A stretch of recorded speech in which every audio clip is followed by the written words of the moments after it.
দোরগোড়ায় ফুটবল বিশ্বকাপ দিনের হিসেবে 34 থেকে 35 দিনের মতো।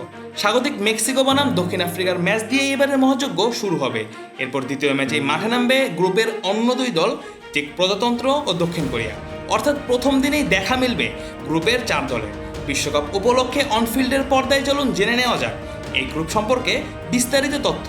কারা যাচ্ছে পরের রাউন্ডে, কাদেরই বা প্লেনের ফিরতি টিকিট কাটতে হবে গ্রুপ পর্বে। বলা যায় বিশ্বকাপ 2026-এর গ্রুপে হতে যাচ্ছে পুরো টুর্নামেন্টের অন্যতম প্রতিদ্বন্দ্বিতাপূর্ণ গ্রুপগুলোর একটি। কারণ সহ আয়োজক মেক্সিকো, ইউরোপের অভিজ্ঞ চেক প্রজাতন্ত্রের সঙ্গে এশিয়ার শক্তিশালী দক্ষিণ কোরিয়া ও আফ্রিকা মহাদেশের দক্ষিণ আফ্রিকা, এই 4 দলে দ্বিতীয় রাউন্ডের স্বপ্ন দেখছে, যেখানে কাগজে কলমে হয়তো সবার চেয়ে এগিয়ে মেক্সিকো, তবে বাস্তবে এই গ্রুপের প্রতিটি ম্যাচই হতে পারে টান টান উত্তেজনার। শুরুটা করা যাক মেক্সিকোকে দিয়ে। ঘরের মাটিতে বিশ্বকাপ খেলবে বলেই সবচেয়ে বড় সুবিধাটা তারাই পাবে। নিজেদের স্টেডিয়ামের ভয়ঙ্কর পরিবেশ, লাখো সমর্থকের সমর্থন এবং টুর্নামেন্ট আয়োজনের অভিজ্ঞতা সবকিছু মিলিয়ে এই গ্রুপের সবচেয়ে শক্তিশালী দল হিসেবেই স্বাগতিকদেরই ধরা হচ্ছে। ইতিহাস অবশ্য মেক্সিকোর পক্ষে কথা বলে। 1970 ও 1986 সালে নিজেদের দেশে বিশ্বকাপ আয়োজন করে দুবারই শেষ 8-এ উঠেছিল তারা। এবারও সেই ইতিহাস ফিরিয়ে আনার স্বপ্নই দেখছে পুরো দেশ। সর্বশেষ কনকাকাফ গোল্ড কাপের চ্যাম্পিয়ন মেক্সিকোর স্কোয়াডে রয়েছে অভিজ্ঞতা ও তরুণ প্রতিভার মিশ্রণ। বিশ্বকাপ আসলেই জ্বলে ওঠেন বলে খ্যাত মেক্সিকার কিংবদন্তি গোলরক্ষক গুলেরমো ওচোয়া খেলতে যাচ্ছেন নিজের ষষ্ঠ বিশ্বকাপ।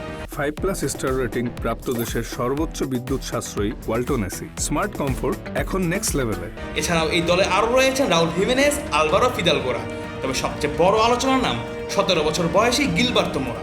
অল্প বয়সে যেভাবে মেক্সিকোর ফুটবলে আলোড়ন তুলেছেন, তাতে পুরো দেশ তাকিয়ে আছে এই তরুণের দিকে। সব মিলিয়ে এই গ্রুপ থেকে পরের রাউন্ডে ওঠার দৌড়েও সবার প্রথম বাজেই স্বাগতিক মেক্সিকো। অন্যদিকে মেক্সিকোকে চ্যালেঞ্জ জানাতে সবার আগে দেখা মিলতে পারে এশিয়ান পরাশক্তি দক্ষিণ কোরিয়াকে। এই মহাদেশের থেকে সবচেয়ে বেশিবার ফুটবলের বিশ্বকাপ খেলা এই দলটির দ্রুতগতির কাউন্টার অ্যাটাক, ফিটনেস এবং ট্যাকটিক্যাল ডিসিপ্লিন, এই 3 জায়গাতে বরাবরই নজরে পড়ে। দলের সবচেয়ে বড় তারকা অবশ্যই সন হিউংমিন। ইউরোপের সর্বোচ্চ পর্যায়ে বছরের পর বছর খেলার অভিজ্ঞতা তাকে আলাদা উচ্চতায় নিয়ে গিয়েছে। তবে শুধু সনের উপরে নির্ভরশীল নয় কোরিয়ানরা। পিএসজির লি কান ইং আর বায়ার্ন মিউনিখের কিম মিন জায়ের দিকেও নজর থাকবে। অনেক বিশ্লেষক মনে করছেন মেক্সিকোর বিপক্ষে তাদের ম্যাচটাই ঠিক করে দিতে পারে গ্রুপ চ্যাম্পিয়ন কে হবে। দেখাই যাক। তবে এবার আসা যাক চেক প্রজাতন্ত্রের দিকে। 20 বছরের আক্ষেপ গুছিয়ে 2006 সালের পর এই প্রথমবার বিশ্বকাপে ফিরছে তারা। বিশ্বকাপে ওঠার দৌড়ে ইউরোপের অন্যতম ডার্ক হর্স খ্যাত ডেনমার্ককে হারানো চেকরা অভিজ্ঞতা, শারীরিক শক্তির দিক থেকে এই গ্রুপের অন্যতম কঠিন দল। দলটির সবচেয়ে বড় ভরসা বলা যায় স্ট্রাইকার প্যাট্রিক শিক। বড় ম্যাচে গোল করার ক্ষমতা তাকে আলাদা করে তোলে। এছাড়াও ইংলিশ প্রিমিয়ার লিগের পরিচিত মুখ টমাস সুচেকও এই দলের অন্যতম ভরসা।